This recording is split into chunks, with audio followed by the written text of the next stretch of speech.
ஓம் சாந்தி. 5/5/2024 காலை முரளி. அவ்யக்த் பாப்தாதா. ரிவைஸ் 15/11/1999.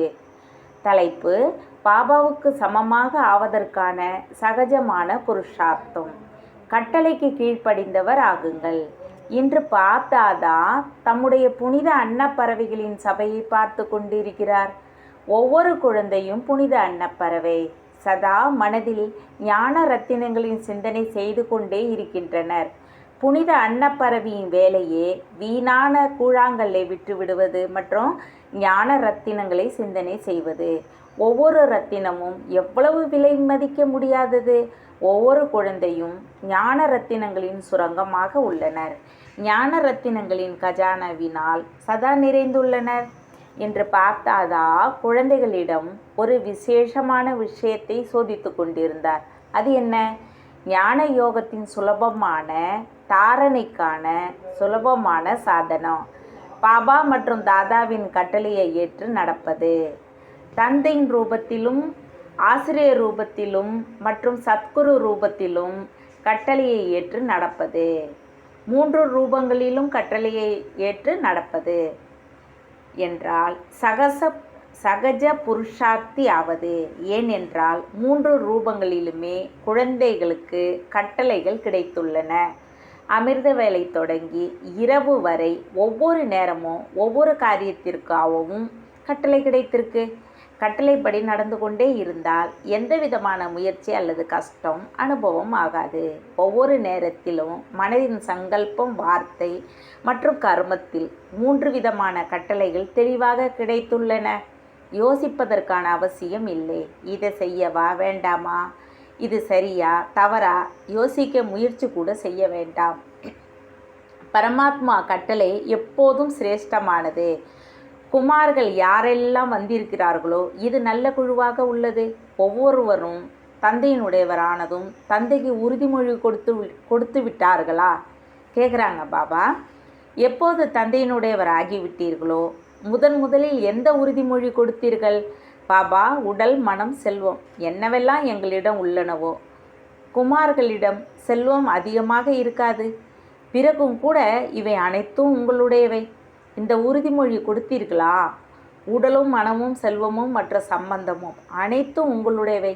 இந்த உறுதிமொழியும் பக்காவாக கொடுத்தீர்களா? எப்போது உடல், மனம், செல்வம், சம்பந்தம் அனைத்தும் உங்களுடைய என ஆகிறதோ அப்போது என்னுடையது என்ன இருக்கிறது? பிறகு கொஞ்சம் எனது என்று இருக்கிறதா? என்னதான் நடக்கிறது? உடல், மனம், செல்வம், மக்கள் அனைத்தும் தந்தையிடம் ஒப்படைத்து விட்டீர்கள். இல்லறத்தில் இருப்பவர்கள் ஒப்படைத்து விட்டீர்களா? மதுபனை சேர்ந்தவர்கள் ஒப்படைத்து விட்டீர்களா? பக்காதான் இல்லையா? எப்போது மனமும் தந்தையினுடையதாக ஆகிவிட்டதோ அப்போது எனது மனமே இல்லைதானே? அல்லது மனம் என்னுடையதா? எனது என புரிந்து கொண்டு அதை பயன்படுத்த வேண்டுமா? எப்போது மனதை பாபாவிற்கு கொடுத்து விட்டீர்களோ இதுவும் நம்பி கொடுக்கப்பட்ட பொருளாகிறது. பிறகு யுத்தம் எதனுடன் செய்கிறீர்கள்? எனது மனம் குழப்பமாக இருக்குது, எனது மனதில் வீண் சங்கல்பங்கள் வருகிறது, எனது மனம் சஞ்சலமாக இருக்குது. எப்போது என்னுடையது இல்லையோ நம்பி ஒப்படைக்கப்பட்ட பொருள் என்று ஆகிவிடுகிறதோ பிறகு அந்த பொருளை எனது என புரிந்து கொண்டு பயன்படுத்தினால் இது பொறுப்பில் ஒப்படைக்கப்பட்ட பொருளை கையாடல் செய்வதாக ஆகாதா? மாயாவுக்கான வாசல் நான் மற்றும் எனது. உடலும் உங்களுடையதில்லை. தேக அபிமானத்தில் நான் எங்கிருந்து வந்தது? மனமும் உங்களுடையதில்லை. அப்போது எனது என்பது எங்கிருந்து வந்தது? உன்னுடையதா, என்னுடையதா, பாபாவினுடையதா அல்லது வெறுமனே சொல்வதுதான், செய்வது இல்லையா? சொல்வது தந்தையினுடையது, ஆனால் என்னுடையது என்று நினைத்து கொள்வது. முதல் உறுதிமொழி மற்றும் நினைவில் வையுங்கள். உடல் உணர்வின் நான் என்பது இல்லை, எனது என்பதும் இல்லை. ஆக எது பாபாவின் கட்டளையாக உள்ளதோ உடலையும் நம்மிடம் நம்பி ஒப்படைக்கப்பட்ட பொருள் என உணருங்கள். மனதையும் அமானத்து என புரிந்து கொள்ளுங்கள். அதாவது ஒப்படைக்கப்பட்டது. பிறகு கடின உழைப்பிற்கான அவசியம் இருக்குமா என்ன?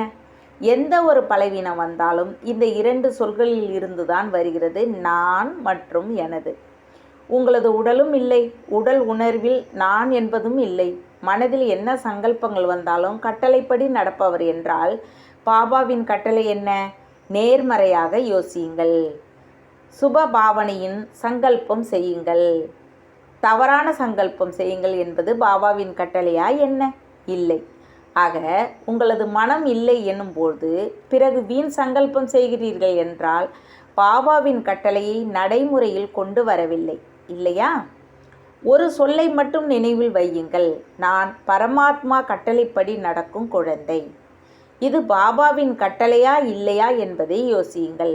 கட்டளைப்படி நடக்கும் குழந்தை என்றால் அவருக்கு தானாகவே பாபாவின் நினைவு இருக்கும், தானாகவே அன்பானவராக இருப்பார், தானாகவே பாபாவுக்கு சமீபமானவராகவும் இருப்பார். ஆகவே சோதித்து பாருங்கள், பாபாவின் சமீபமான பாபா கட்டளைப்படி நடப்பவரா? ஒரு சொல்லை அமிர்த வேளையில் நினைவு செய்ய முடியும். நான் யார்? கட்டளைப்படி நடப்பவனா அல்லது சில நேரம் கட்டளைப்படி நடப்பவனா மற்றும் சில நேரம் கட்டளையிலிருந்து விலகி இருப்பவரா? பாப்தாதா எப்போதுமே சொல்கிறார், எந்த ஒரு ரூபத்திலும் ஒரு பாபாவின் சம்பந்தம் நினைவில் இருந்தால், மனதிலிருந்து பாபா என்ற சொல் வெளிப்படுமானால் சமீபத்தின் அனுபவம் செய்வீர்கள். மந்திரம் சொல்வது போல் சும்மா பாபா பாபா என்று சொல்லாதீர்கள். அவர்கள் ராம் ராம் சொல்கிறார்கள், நீங்கள் பாபா பாபா என்று சொல்கிறீர்கள். ஆனால் மனதிலிருந்து பாபா என்பது வெளிப்பட வேண்டும். ஒவ்வொரு கர்மம் செய்வதற்கு முன்பும் முதலில் சோதித்து பாருங்கள், மனதுக்காக, உடலுக்காக அல்லது செல்வத்துக்காக பாபாவின் கட்டளை என்ன? குமார்களிடம் எவ்வளவு கொஞ்சமாக செல்வம் இருந்தாலும் பாபா என்ன கட்டளை கொடுத்துள்ளார்? செல்வத்தின் கணக்கை எவ்விதமாக வைக்க வேண்டும் என்று சொல்லியிருக்கிறார். அவ்வாறு வைத்தீர்களா? அல்லது எவ்வாறு தோன்றுகிறதோ அதுபோல் நடக்கிறீர்களா? ஒவ்வொரு குமாரும் பணத்தின் கணக்கையும் வைக்க வேண்டும். பணத்தை எங்கே எப்படி பயன்படுத்துவது, மனதையும் எங்கே எப்படி பயன்படுத்துவது, உடலையும் எங்கே ஈடுபடுத்துவது, இந்த அனைத்து கணக்கும் இருக்க வேண்டும். தாதிகள், நீங்கள் தாரணைக்காக வகுப்பு நடத்தும் பொழுது புரிய வைக்கிறீர்கள் இல்லையா? பணத்தை எப்படி பயன்படுத்துவது என்பது பற்றி என்ன கணக்கு வைப்பீர்கள்? குமாரர்களுக்கு தெரியும் எப்படி கணக்கு வைப்பது, எங்கே ஈடுபடுத்துவது, இது தெரியும் இல்லையா? சிலர் கை உயர்த்தி கொண்டு இருக்கிறார்கள். புதிதாக வந்தவர்களும் உள்ளனர். இவர்களுக்கு தெரியாது என்னென்ன செய்ய வேண்டும் என்பதை இவர்களுக்கு அவசியம் சொல்ல வேண்டும். கவலையற்றவர் ஆகி விடுவார்கள். சுமை தோன்றாது. ஏனென்றால் உங்கள் அனைவரின் லட்சியம் குமார் என்றால் ஒளி, டபுள் லைட். குமார்களுக்கு லட்சியம் உள்ளது இல்லையா? நம்பர் 1 வர வேண்டும் என்று. ஆகவே லட்சியத்துடன் கூடவே லட்சணமும் இருக்க வேண்டும். லட்சியம் மிக உயர்ந்ததாக உள்ளது, ஆனால் லட்சணம் இல்லை என்றால் லட்சியம் வரை சென்றடைவது கடினமாகிவிடும். எனவே பாபாவின் கட்டளை சதா புத்தியில் வைத்து காரியத்தில் வாருங்கள். பாப்தாதா இதற்கு முன்பும் புரிய வைத்திருக்கிறார். பிராமண வாழ்க்கையின் முக்கிய கஜானாக்கள் சங்கல்பம், சமயம் மற்றும் சுவாசம். உங்களது சுவாசம் கூட மிகவும் மதிப்பு வாய்ந்தது. ஒரு சுவாசம் கூட சாதாரணமாக இருக்கக்கூடாது, வீணானதாக போகக்கூடாது. பக்தியில் சொல்கிறார்கள், ஒவ்வொரு சுவாசத்திலும் தங்களின் இஷ்ட தெய்வத்தை நினைவு செய்யுங்கள். ஒரு சுவாசம் கூட வீணாக கூடாது. ஞானத்தில் கஜானா, சக்திகளின் கஜானா இவை இருக்கவே செய்கின்றன. ஆனால் முக்கியமான இந்த 3 கஜானாக்கள் சங்கல்பம், சமயம் மற்றும் சுவாசம் கட்டளைப்படி பயனுள்ளதாக ஆகின்றனவா? வீணாக போகவில்லை தானே? ஏன் என்றால் வீணாக போவதால் சேமிப்பாவதில்லை. மேலும் சேமிப்பு கணக்கை இந்த சங்கமயுகத்தில் தான் சேமிக்க வேண்டும். சத்யுக திரேதாவில் சிரேஷ்ட பதவி பெற வேண்டுமானால் தாப்பர் கலியுகத்தில் பூஜ்ய பதவி பெற வேண்டும் என்றாலும் இரண்டுக்குமான சேமிப்பை இந்த சங்கம யுகத்தில் தான் செய்ய வேண்டும். இந்த கணக்கின்படி யோசியுங்கள். சங்கம யுக சமயத்தின் வாழ்க்கையின் சிறிய ஜென்மத்தின் சங்கல்பம், சமயம், சுவாசம் எவ்வளவு விலை மதிப்பற்றவை. இதில் கவனக்குறைவாக ஆகக்கூடாது. எப்படி வந்ததோ அப்படியே நாள் கழித்து சென்றது என்றால் நாள் கழிந்தது என்பது அல்ல. ஆனால் ஒரு நாளில் அதிகம் இழந்தீர்கள், எப்போதாவது ஏதாவது தவறான சங்கல்பம், தவறான சமயம் செல்கிறது என்றால் அப்போது இதுபோல் புரிந்து கொள்ளாதீர்கள். 5 நிமிடம்தான் சென்றது, பரவாயில்லை என்று அந்த மாதிரி நினைக்காதீர்கள். சமயத்தின் அனுசாரம் பாருங்கள். இயற்கை தனது காரியத்தில் எவ்வளவு தீவிரமாக உள்ளது. ஏதாவது விளையாட்டை காட்டிக்கொண்டே இருக்கிறது. எங்கெங்கோ விளையாட்டை காட்டிக்கொண்டுதான் இருக்கிறது. ஆனால் இயற்கையின் தலைவர்களாகிய பிராமண குழந்தைகளின் விளையாட்டு ஒன்றுதான், பறக்கும் கலையின் விளையாட்டு. நான் பரிஸ்தாவாக இருப்பது. இயற்கையோ விளையாட்டை காட்டுகிறது. ஆனால் பிராமணர்கள் தங்கள் பறக்கும் கலையின் விளையாட்டை காட்டிக்கொண்டு இருக்கிறீர்களா? பறந்துக்கிட்டே இருக்கணுங்கிறாங்க அப்பா சுக்ஷந்தாமுக்கு. யாரோ பார்த்தாதாவுக்கு ஒடிசாவின் சமுத்திர புயலின் விளைவை எழுதி கொடுத்தார்கள். இந்த மாதிரி ஆயிற்று என்று. அப்போது இயற்கையின் விளையாட்டையோ பார்த்து விட்டீர்கள். ஆனால் பார்த்தாதா கேட்கிறார், நீங்கள் இயற்கையின் விளையாட்டை பார்த்தீர்களா அல்லது தங்கள் பறக்கும் கலையின் விளையாட்டில் பிஸியாக இருந்தீர்களா அல்லது வெறுமனே செய்தியை கேட்டுக்கொண்டு இருந்தீர்களா? செய்தியோ அனைவரும் கேட்கத்தான் வேண்டி இருக்கிறது. ஆனால் எவ்வளவு செய்தி கேட்பதில் ஆர்வம் உள்ளதோ அந்த அளவு பறக்கும் கலையின் விளையாட்டில் இருப்பதற்கு ஆர்வம் இருந்ததா?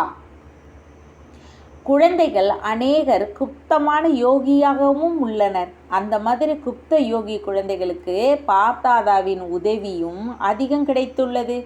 மேலும் அத்தகைய குழந்தைகள் தாங்களும் ஆடாத சாட்சி நிலையில் இருந்தார்கள். வாயு மண்டலத்திலும் சமயத்தில் சகயோகம் கொடுத்தார்கள்.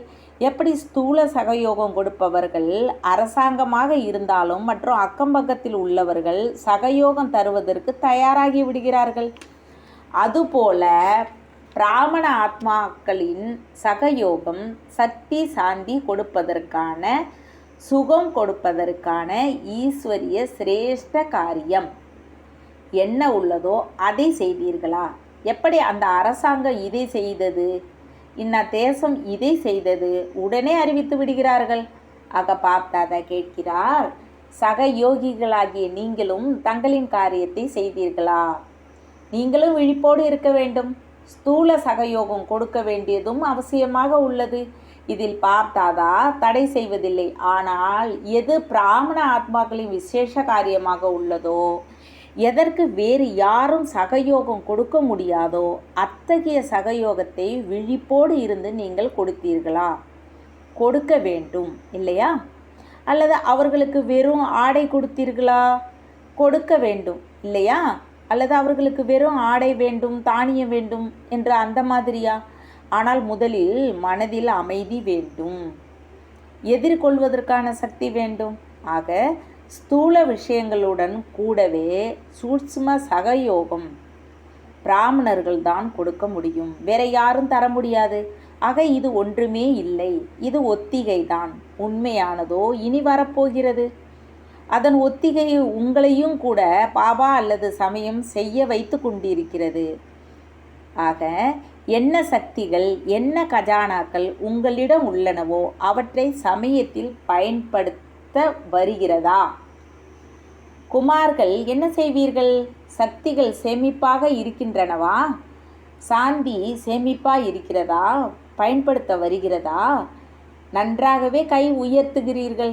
இப்பொழுது நடைமுறையில் செய்து காட்ட வேண்டும். சாட்சியாக இருந்து பார்க்கணும், கேட்கவும் வேணும், சகயோகம் கொடுக்கவும் வேண்டும். கடைசியில் உண்மையாக எப்போது பாட்டு நடிக்கப்படுகிறதோ அதில் சாட்சியாக மற்றும் பயமற்று இருந்து பார்க்கவும் வேண்டும். தனது பார்ட்டை நடத்தவும் வேண்டும். எந்த பார்ட்? வள்ளலின் குழந்தைகள் வள்ளலாகி ஆத்மாக்களுக்கு வேண்டியதை கொடுத்து கொண்டே இருக்க வேண்டும். மத்தில அப்பா சகாஷ் சொல்லிக்கிட்டே இருக்கிறாங்க. ஆகிய ஆத்மாக்களுக்கு வேண்டியதை கொடுத்து கொண்டே இருக்க வேண்டும். ஆக நீங்கள் மாஸ்டர் வள்ளல் இல்லையா? ஸ்டாக்கை சேமியுங்கள். எவ்வளவு ஸ்டாக் உங்களிடம் இருக்குமோ அவ்வளவு நீங்கள் கொடுக்கும் வள்ளலாக முடியும். கடைசி வரை தனக்காக மட்டுமே சேமித்து கொண்டு இருப்பீர்கள். ஆனால் வள்ளலாக முடியாது. அநேக ஜென்மங்கள் சிரேஷ்ட பதவி வேண்டுமே, அதை பெற முடியாது. எனவே ஒரு விஷயம், தன்னிடம் ஸ்டாக் சேமித்து வையுங்கள். சுப பாவனை, சிரேஷ்ட விருப்பத்தின் கஜானா சதா நிறைந்திருக்க வேண்டும். இரண்டாவது, விசேஷ சக்திகள் என்னென்ன உள்ளனவோ அந்த சக்திகளை எந்த சமயம் யாருக்கு வேண்டுமோ அவருக்கு கொடுக்கக்கூடியவரான நீங்கள் இருக்கணும். இப்போது சமயத்தின் அனுசாரம் தனது புருஷார்த்தத்தில் சங்கல்பம் மற்றும் சமயத்தை கொடுங்கள். அத்தோடு கூடவே வள்ளலாகி உலகத்துக்கும் சகயோகம் கொடுங்கள். தனது புருஷார்த்தம் பற்றியோ சொல்லப்பட்டு விட்டது. அமிர்த வேளையிலே இதை யோசியுங்கள். நான் கட்டளைக்கு கீழ்ப்படிந்த குழந்தையாக இருக்கிறேன். ஒவ்வொரு கர்மத்திற்கும் கட்டளை கிடைத்துள்ளது. எழுதுவதற்கு, உறங்குவதற்கு, உண்பதற்கு, கர்மயோகியாவதற்கு அனைத்திற்கும் கட்டளை கிடைத்துள்ளது. ஒவ்வொரு கர்மத்திற்கான கட்டளையும் கிடைத்துள்ளது. கட்டளைப்படி நடப்பவராவது பாபாவுக்கு சமமாக ஆவது. ஸ்ரீமத்துப்படி நடக்க வேண்டும். மனதின் வழியும் கூடாது, மற்றவர்களின் வழியும் கூடாது. வேறு வழிமுறை எதையும் சேர்க்கக்கூடாது. சில நேரம் மனதின் வழிப்படி, சில நேரம் மற்றவர்கள் வழிப்படி செல்வீர்களானால் கடின உழைப்பு செய்ய வேண்டி இருக்கும்.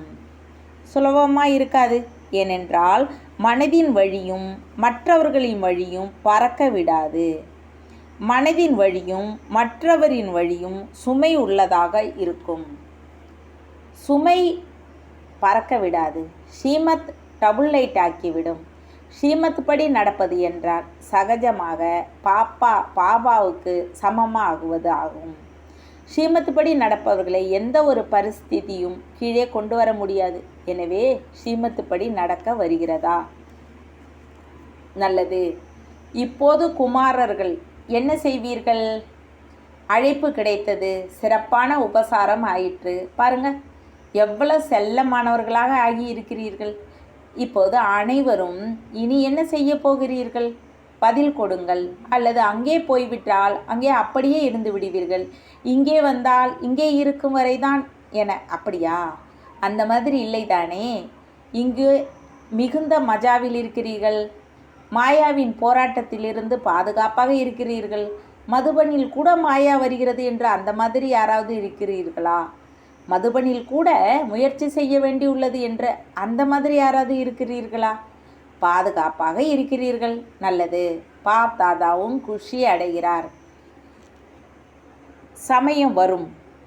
அப்போது இளைஞர்களின் குரூப்பு மீது அரசாங்கத்தின் பார்வையும் செல்லும். ஆனால் எப்போது நீங்கள் விக்ன விநாசக்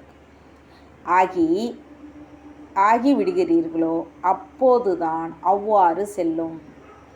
விக்ன விநாசக் என்பது யாருடைய பெயர்? உங்களுடையது தான் இல்லையா? யாராவது குமாரை எதிர்கொள்வதற்கு விக்னங்களுக்கு தைரியம் கிடையாது என்று இருக்க வேண்டும். அப்போதுதான் உங்களை விக்ன விநாசக் என்று சொல்வார்கள். விக்னங்கள் தோல்வி அடையலாம், ஆனால் அவை உங்களோடு போராடக்கூடாது. விக்ன விநாசக் ஆவதற்கு தைரியம் உள்ளதா? அல்லது அங்கே போய் கடிதம் எழுதுவீர்களா? தாதி, மிக நன்றாக இருந்தது, ஆனால் என்னவாயிற்று என்று தெரியவில்லை. அந்த மாதிரி எழுத மாட்டீர்களே. இந்த மகிழ்ச்சி தரும் செய்தியே எழுதுங்கள். Okay, very good. நான் விக்ன விநாசக். ஒரு வார்த்தையை எழுதுங்கள் போதும். அதிக நீண்ட கடிதமாக எழுத வேண்டாம். ஓகே, நல்லது. மதுபனில் விசேஷ்தா கூட பாப்தாதாவிடம் வந்து சேர்ந்துள்ளது. மதுபன் வாசிகள் தங்களின் சாட் அனுப்பியுள்ளனர். சாட் பாப்தாதாவிடம் வந்து சேர்ந்துள்ளன. பாப்தாதா குழந்தைகள் அனைவரையும் கட்டளையை ஏற்றுக்கொள்ளும், கட்டளைப்படி நடக்கும் குழந்தைகள் என்ற பார்வையோடு பார்க்கிறார். விசேஷ காரியம் கிடைத்தது என்றால் எவரடியாகி செய்தார்கள். இதற்காக விசேஷ வாழ்த்துக்கள் கொடுத்து கொண்டு இருக்கிறார். நல்லது. ஒவ்வொருவரும் தங்களுடைய நிலை பற்றி தெளிவாக எழுதியுள்ளனர். நீங்களும் ரிசல்ட்டை பார்த்து வகுப்பு நடத்த வேண்டும். தாதிகள்கிட்ட சொல்கிறாங்க. தங்கள் அவஸ்தா பற்றிய சாட் நன்றாக எழுதியுள்ளனர். பாபாவோ வாழ்த்துக்கள் கொடுத்து கொண்டே இருக்கிறார். உண்மையான மனதில் உண்மையான பிரபு திருப்தி அடைவார். நல்லது. நாலாபுறமும் உள்ள பாப்தாதாவின் கட்டளைப்படி நடக்கும் குழந்தைகளுக்கு, சதா விகன் விநாசக் குழந்தைகளுக்கு, சதா ஸ்ரீமத்துப்படி சகஜமாக நடக்கக்கூடிய, கடின உழைப்பிலிருந்து விடுபட்டு இருக்கக்கூடிய, சதா மகிழ்ச்சியில் பறக்க வைக்கக்கூடிய, சர்வ கஜானக்களின் பொக்கிஷத்தால் நிரம்பியவராக இருக்கக்கூடிய, அத்தகைய பாபாவின் சமீப மற்றும் சமமாக இருக்கக்கூடிய குழந்தைகளுக்கு மிக மிக அன்பு நினைவுகள் மற்றும் நமஸ்தே. குமாரர்களுக்கும் விசேஷ கலைப்பற்ற மற்றும் எவ்வரடி சதா பறக்கும் கலையில் பறந்து கொண்டிருப்பவர்களுக்கும் பாப்தாதாவின் விசேஷ அன்பு நினைவுகள். பாப்தாதா டைமண்ட் காலில் அமர்ந்துள்ள சகோதர சகோதரிகள் அனைவருக்கும் திருஷ்டி கொடுப்பதற்காக ஹாலை சுற்றி வந்தார். பாப்தாதாவுக்கு ஒவ்வொரு குழந்தையிடமும் மிக மிக அன்பு உள்ளது. நம் மீது பாப்தாதாவின் அன்பு குறைவானது என்று அந்த மாதிரி புரிந்து கொள்ள வேண்டாம். நீங்கள் மறந்து போனாலும் சரி. ஆனால் பாபா நிரந்தரமாக ஒவ்வொரு குழந்தையின் மாலையை ஜெபித்து கொண்டு இருக்கிறார். ஏனென்றால் பாப்தாதாவுக்கு ஒவ்வொரு குழந்தையின் விசேஷத்தா சதா முன்னால் உள்ளது. எந்த ஒரு குழந்தையும் விசேஷத்தா இல்லை என்று அப்படி இல்லை. ஒவ்வொருவரும் விசேஷமான குழந்தை. பாபா ஒருபோதும் ஒரு குழந்தையை கூட மறப்பதில்லை. ஆக அனைவரும் தங்களை விசேஷ ஆத்மா மற்றும் விசேஷ காரியத்திற்காக நிமித்தமாக இருக்கிறோம் என புரிந்து கொண்டு முன்னேறி செல்லுங்கள். நல்லது. வரதானம் சதா ஆன்மீக ஸ்திதியில் இருந்து மற்றவர்களிடமும் ஆத்மாவை பார்க்கக்கூடிய ஆன்மீக ரோஜா மலர் ஆகுக. ஆன்மீக ரோஜா என்றால் அவர்களிடம் சதா ஆன்மீக நறுமணம் இருக்கும். ஆன்மீக நறுமணம் உள்ளவர்கள் எங்கே பார்த்தாலும் யாரை பார்த்தாலும் ஆத்மாவை பார்ப்பார்கள், சரீரத்தை பார்க்க மாட்டார்கள். எனவே தானும் சதா ஆன்மீக ஸ்திதியில் இருப்பவர்கள் மற்றும் மற்றவர்களிடமும் ஆத்மாவை பாருங்கள். எப்படி தந்தை உயர்ந்தவரிலும் உயர்ந்தவரோ அதுபோல அவருடைய தோட்டமும் உயர்ந்ததிலும் உயர்ந்ததாகும். அந்த தோட்டத்தின் விசேஷ அலங்காரம் ஆன்மீக ரோஜாக்களாகிய குழந்தைகள் நீங்கள்தான். உங்களது ஆன்மீக நறுமணம் அநேக ஆத்மாக்களுக்கு நன்மை செய்யக்கூடியது ஆகும். ஸ்லோகன்: விதிமுறைகளுக்கு புறம்பாக யாருக்காவது சுகம் கொடுத்தீர்கள் என்றால் அதுவும் துக்கத்தின் கணக்கில் சேமிப்பாகிவிடும். ஓம் சாந்தி. தேங்க்ஸ் பாபா.